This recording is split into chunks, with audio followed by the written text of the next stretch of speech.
Bismillahirrahmanirrahim. Assalamualaikum warahmatullahi wabarakatuh.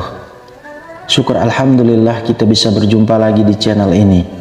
Sholawat dan salam selalu dan tetap tercurahkan kepada junjungan kita Nabi besar Muhammad sallallahu alaihi wasallam. Allahumma sholli ala sayyidina Muhammad wa ala ali sayyidina Muhammad. Harapan dan doa saya semoga saudaraku semuanya selalu diberikan kesehatan, dilapangkan rezekinya, diampuni dosa-dosanya, dan dipanjangkan umurnya. Amin ya rabbal alamin. Sahabat beriman yang dirahmati Allah, kematian adalah kepastian bagi semua insan yang bernyawa. Walaupun kematian itu bersifat pasti, akan tetapi tak banyak yang siap jika ia dipanggil dahulu oleh Allah Subhanahu wa ta'ala. Sebagian mereka berkata belum siap karena masih banyak dosa. Ada lagi yang berkata belum siap karena belum sempat bertaubat kepada Allah. Berbeda halnya dengan kelima golongan ini. Mereka malah berbahagia jika ia segera dipanggil oleh Allah Subhanahu wa ta'ala. Lantas, siapakah lima golongan yang bahagia saat ajal menjemput mereka? Sahabat beriman yang dirahmati Allah, dalam sebuah hadis riwayat Imam Tirmizi, Rasulullah Shallallahu alaihi wasallam menyebutkan bahwa ada beberapa orang yang akan bahagia saat ajal menghampiri mereka, sebab lewat kematian itu ia akan bertemu dengan Allah Subhanahu wa ta'ala. Terhadap orang-orang tersebut Allah akan meneguhkan pendirian mereka di jalan yang lurus. Allah Subhanahu wa ta'ala berfirman, sesungguhnya orang-orang yang mengatakan Tuhan kami ialah Allah, kemudian mereka meneguhkan pendirian mereka, maka malaikat akan turun kepada mereka dengan mengatakan, janganlah kamu takut dan janganlah merasa sedih, dan gembirakanlah mereka dengan surga yang telah dijanjikan Allah kepadamu. Quran Surah Fussilat ayat 30. Berdasarkan ayat ini, Imam Abu Lais As-Samarqandi berkata dalam kitab Tanbihul Ghafilin bahwa hanya ada 5 golongan yang akan berbahagia saat ajal menjemput mereka. Yang pertama, orang-orang mukmin. Sekalipun tidak semua orang mukmin akan langsung dimasukkan ke dalam surga oleh Allah, karena bisa jadi ada sebagian dari orang mukmin yang melakukan larangan-larangan Allah. Akan tetapi siksa tersebut tidak akan abadi bagi orang yang percaya dan beriman kepada Allah dan Rasul-Nya. Hal itu berkat syafaat Nabi Muhammad bagi umatnya kelak di akhirat, di mana mereka akan dikembalikan ke surga setelah dosa-dosanya dibersihkan di dalam neraka. Hal ini sebagaimana dijelaskan dalam sebuah hadis dari Abu Sa'id Al-Khudri radhiyallahu anhu. Rasulullah shallallahu alaihi wasallam bersabda, penghuni surga akan masuk surga dan penghuni neraka akan masuk neraka. Kemudian Allah Subhanahu wa ta'ala memerintahkan, keluarkanlah dari neraka orang-orang yang dalam hatinya ada iman seberat biji sawi. Maka dikeluarkanlah mereka dari neraka yang warna badannya benar-benar hitam, lalu dimasukkan ke dalam sungai hidup atau sungai kehidupan. Lalu tumbuhlah mereka seperti biji yang tumbuh setelah air bah.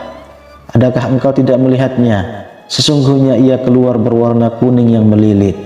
Hadis riwayat Bukhari dan Muslim. Lalu yang kedua, orang-orang yang ikhlas. Orang-orang yang ikhlas akan menjadi orang yang selanjutnya yang akan bahagia saat ajal menjemputnya. Karena dengan keikhlasannya, Allah akan menerima amal perbuatannya yang telah ia lakukan.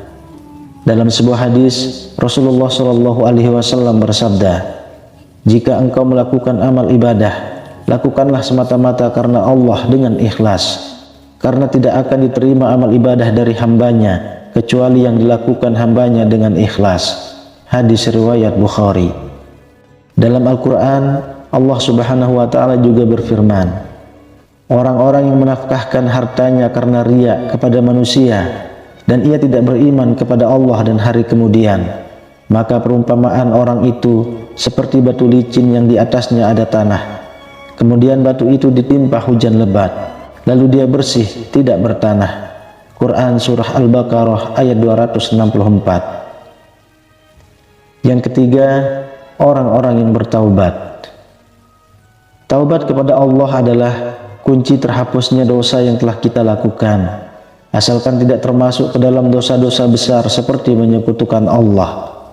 Selain itu, meski dosa manusia bertumpuk sebesar gunung, jika ia bersungguh-sungguh bertaubat kepada Allah dan berjanji untuk tidak mengulanginya, maka insya Allah dosanya akan diampuni, karena sesungguhnya ampunan Allah jauh lebih besar. Hal ini sebagaimana Allah berfirman dalam Al-Quran, "Katakanlah wahai hambaku yang melampaui batas terhadap diri mereka sendiri, janganlah kamu berputus asa dari rahmat Allah. Sesungguhnya Allah mengampuni dosa-dosa semuanya. Sungguh dialah yang maha pengampun, maha penyayang, dan kembalilah kamu kepada Tuhanmu, dan berserah dirilah kepadanya." Quran Surah Az-Zumar ayat 53-54. Yang keempat, orang-orang yang zuhud dunia.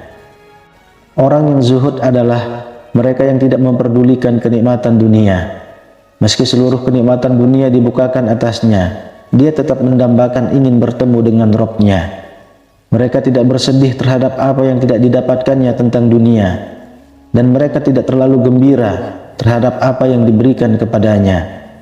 Mereka tidak khawatir dengan kematian dan hari perhitungan kelak. Sungguh, mereka akan bahagia di surga yang tidak ada azab di dalamnya.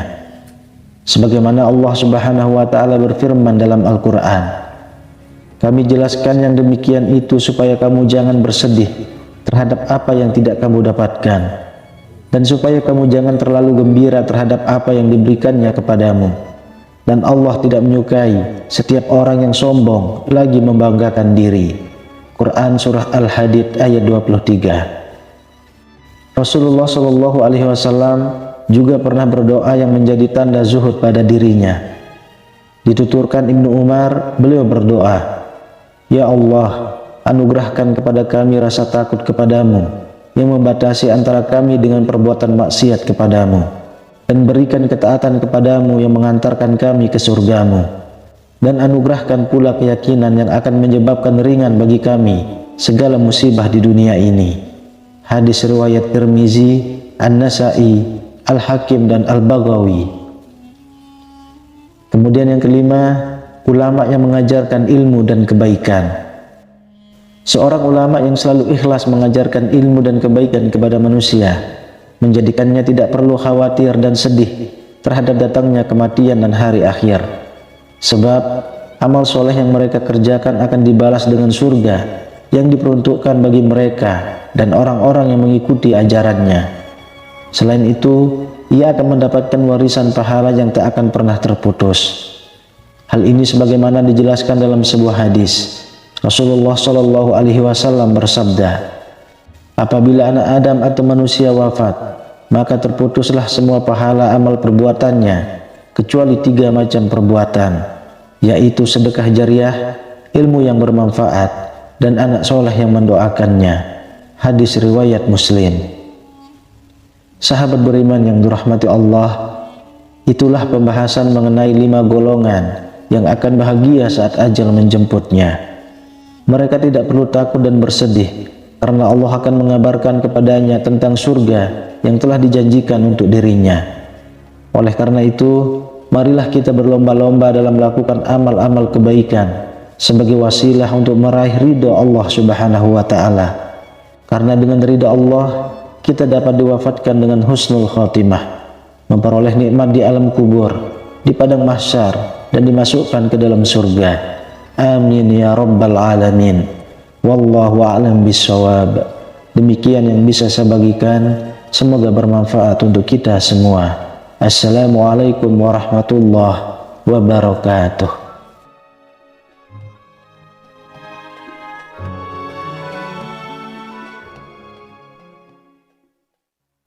Allahu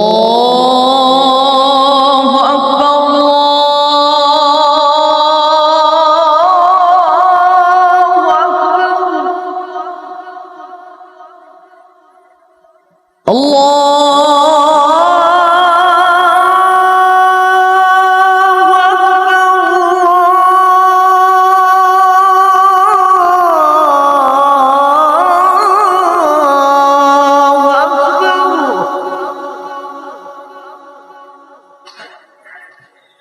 أشهد أن لا إله إلا الله.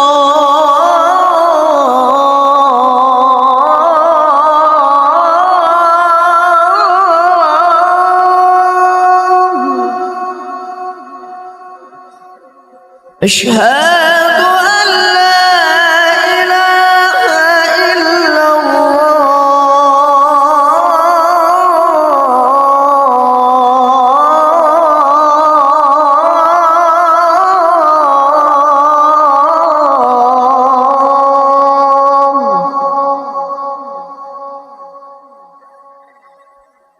أشهد